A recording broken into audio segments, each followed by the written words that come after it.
Jēzus sacīja, ka pasaulē jums ir bēdas, bet turiet droši prāt, es šo pasauli esmu uzvarējis. Arī apustuļi teica, ka caur daudz bēdām mums ir jāieiet debesu valstībā.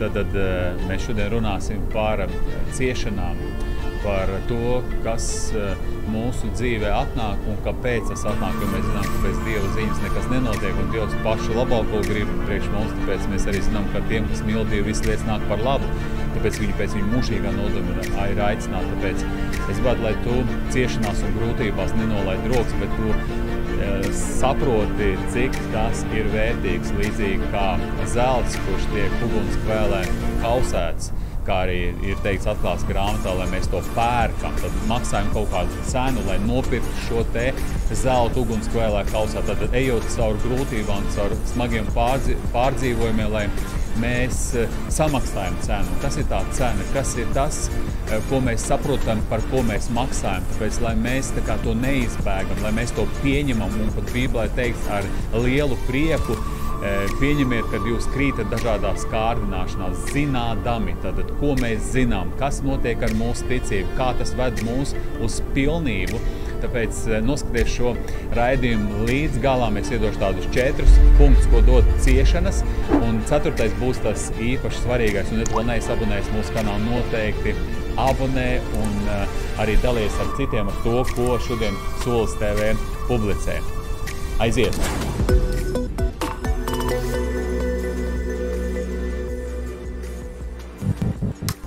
Kā jau iepriekš dalījos par šo piemēru, kas ir no Bībeles, kad ir tas zelts, kurš tiek kausēts.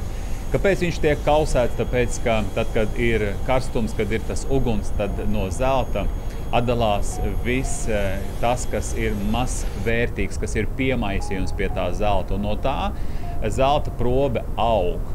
Un tāpēc pirmais, kāpēc nāk mūsu dzīvē šie ugunīgie pārbaudījumi, par kuriem arī teikts 1. Pētera 4.12, lai mēs to neuztveram kā kaut ko tādu neparastu, bet mēs ejam šo Kristus ceļu un mēs noteikti būsim kopā ar Kristu uzvarētāju. Tāpēc tas ir šodien priekš mums, lai mūsu dzīve būtu attīrīta. Tātad caur uguni ejot atdalās no mums viss liekais, kā viņš arī teica, to zariņu, kas sāk nest augus, viņš iztīra. Un pēc tā iztīrīšana bieži vien ir ļoti tāds nepatīkams process, kaut gan pēc tam nes patīkamus augus. Arī šodienas piemērs mums būs Ijabs, un no Ijaba dzīves es centīšos arī tā kā parādīt šos te principus, kāpēc šim te cietējam, par ko arī Jēkaba vēstulē teikts, lai mēs ņemam par piemēru Ijabu un viņa pacietību un viņa gala rezultātu. Tāpēc gala rezultāts vienmēr ir labs, ja vien mēs pastāvam ticībā un nenolaižam rokas. Tāpēc tad, kad tu ies caur grūtībām, šīs grūtības tevi nenositīs, bet tās grūtības padarīs tevi vēl labāku. Un tāpat arī runājot par Ijabu, vai viņa dzīve attīrījās, vai bija kaut kas pacelts, no kā viņš bijās. Jā. Tāpēc tas rakstīts Ijabā 3.25.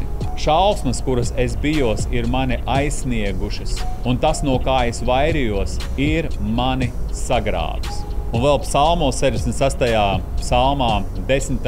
līdz 12. pantam ir teikts tā. Jo tu mūs esi pārbaudījis, saka Dievs, un esi mūs dzidrinādams, kausējis, kā kausēs sudrabu. Tu esi ļāvis mums sapīties tīklā līdz smagas nastas uz mūsu kamiešiem. Tu esi licis cilvēkiem celties pāri mūsu galvām. Mums bija jāiet ugunī un ūdenī, un tomēr tu beidzot mūs esi izvedis svabadībā. Ijabs bija attīrīts un atbrīvots. Arī šis psalma autors saka, gājām mēs cauri grūtībām, ugunim cauri, bet mēs esam izgājuši brīvībā. Tāpēc atceries to, ka Dievs atbrīvos tevi no visa liekā nevajadzīgā, un tu būsi efektīvāks un svētīgāks. Otrais, mūsu dzīvē notiek norūdīšana. Tātad, kad mēs izējam caur grūtiem apstākļiem, mūsu raksturs norūdās, mūsu kājas paliek stabilākas, mēs stāvam uz Dieva patiesības, mēs esam nelokāmi, mēs stāvam par to, ko Dievs mums ir atklājis. Un arī 1. Pētera 1. nodaļā no 6. līdz 8. pantam ir teikts. Tad jūs līksmosties tagad, ja tas ir vajadzīgs, drusku noskumbināt dažādos pārbaudījumos, lai jūsu pārbaudītā ticība, kas ir daudz vērtīgāk nekā iznīcīgais zelts, kas ugunīs tiek pārbaudīts, izrādītos teicama, slavējama un godājama, kad Jēzus Kristus parādīsies. Viņu jūs mīlat, lai gan neesat to redzējuši, uz viņu jūs ticat to tagad neredzēdami un priecāsties neizsakāmā un apskaidrotā priekā. Arī līdzīgi romiešiem 5. nodaļā no 3. līdz 5. pantam ir teiks, iespējams, tu zini šo raksturvietu, mēs teicam sevi laimīgs arī savās ciešanās, zinādami, ka ciešanas rada izturību pastāvību cerību, bet cerība nepamet mūs kaunā, jo Dieva mīlestība ir izlējusies mūsu sirdīs ar svēto garu, kas mums ir dots. Tad redzi, kas notiek, tad cilvēks paliek stiprāks, patstāvīgāks, norūdītāks, viņš paliek pacietīgāks un svētais gars parāda savu spēku mūsu nespēkā. 3. Ciešanas, bēdas, grūtības mūsu dzīvē parādās, lai Dievs būtu pagodināts. Pagodināts citu cilvēku priekšā, garīgās pasaules priekšā. Un tad, kad mums tieši ir grūti, bet mēs nepadodamies, mēs sakam, ka Dievs ir uz troņa.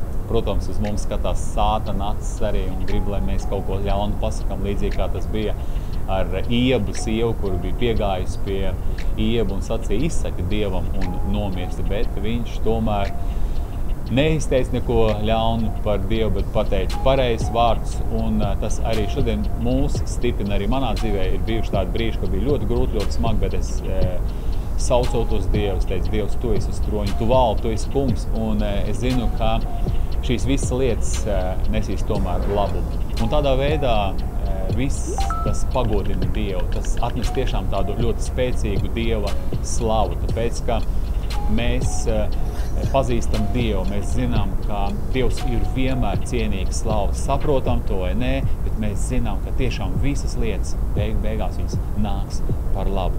Un 4. tas svarīgais, ka izejot caur grūtībām, caur pārbaudījumiem, mēs labāk Dievu pazīstam, mēs labāk viņu dzirdam, mēs labāk saprotam viņa ceļus, viņa raksturu. Un tā kā Iebs teica 42. nodaļā 5. pantā, līdz šim es tikai no ļaudīm biju dzirdējis par tevi, tagad arī mana acis tevi skatījusi. Iebs par to liecina, jā, agrāk bija teorija, tagad ir prakse. Agrāk es no cilvēkiem dzirdēju, ko viņi piedzīvo, tagad es pats esmu piedzīvojis un es esmu redzējis Dievu godību, Dievu slavu un vēl, kā mēs lasām no 38. nodaļas līdz 41. Dievs runāja uz Iebu. Līdz tam viņš klusēja, viņš gāja cauri grūtībām. Zini, kā kāds teica, tad, kad mēs ejam cauri eksāmeņiem, skolotājs eksāmenā klusē. Iepriekš viņš mācīja, viņš tev rādīja lietas, tāpēc arī mūsu dzīvē ir tā, ka pirms nāca mūsu dzīvē grūtības, pirms arī Sātans uzbruka Jēzum par to, vai tu esi Dieva dēls. Ja tu esi Dievs dēls, tad padari šos akmeņus par maizi. Iepriekš viņš jau dzirdēja, šis ir mans mīļais dēls, uz ko man labs prāts. Tātad Dievs vienmēr apsteidz Sātanu, viņš vienmēr dod kaut kādu apstiprinājumu, viņš dod kaut kādu raksturvietu. Un tāpēc, kad mūsu dzīvē kaut kas atnāk, kaut kāda grūtība, Dievs jau iepriekš bija mūsu sagatavojis. Viņš jau bija devis visu nepieciešamo, lai mēs varētu iziet tām grūtībām cauri, ka liekas, ka viņš klusē. Īstenībā nē. Viņa darbība ir mūsu dzīvē, un izejot pēc tam caur šīm grūtībām, mēs sakam, jā, Dievs bija tuvu, Dievs uz mani runāja, Dievs man mācīja, Dieva žēlstība bija manā dzīvē, bija no Dieva gudrība dota, lai es varētu šos apstākļus pārvarēt. Es gribētu īsti par tevi palūgt, lai tev Dievs palīdz pārvarēt to, caur ko tu tagad ej cauri.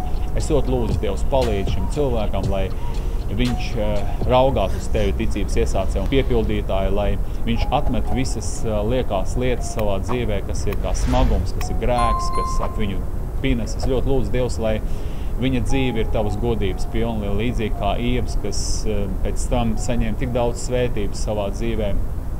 Un viņš redzēja, ko nozīmē cilvēks, ka tie draugi, kas viņam bija, kad viņi pavisam izlikās, ka tā kā nebija draugi, tā kā nosodītāji, tiesneši, tāpēc arī mēs izejot caur grūtībām, mēs redzam, kas ir kas, un galvenais mēs redzam, kas esi tu, ka tu esi pirmais, ka tu esi tas, kas mūs neatstāv un nepamet, ka tu mūs maini, mūsu raksturu maini, ka tu mūs atklājies, ka grūtībās mēs sākam labāk tevi dzirdēt, mēs labāk sākam saprast tevi, un tu pietuvo mūs sev. Paldies tev par visu. Svētī mans brāļus un māsas, lai par viņiem tavu žēlstību nolaižas. Paldies tev par visu. Tēvam, dēlam un svētajam garam. Āmen. Ierakst komentārā, caur ko tu esi gājis un ko Dievs tev ir mācījis tieši grūtībās un ciešanās. Man būs interesanti palasīt. Uz redzēšanu.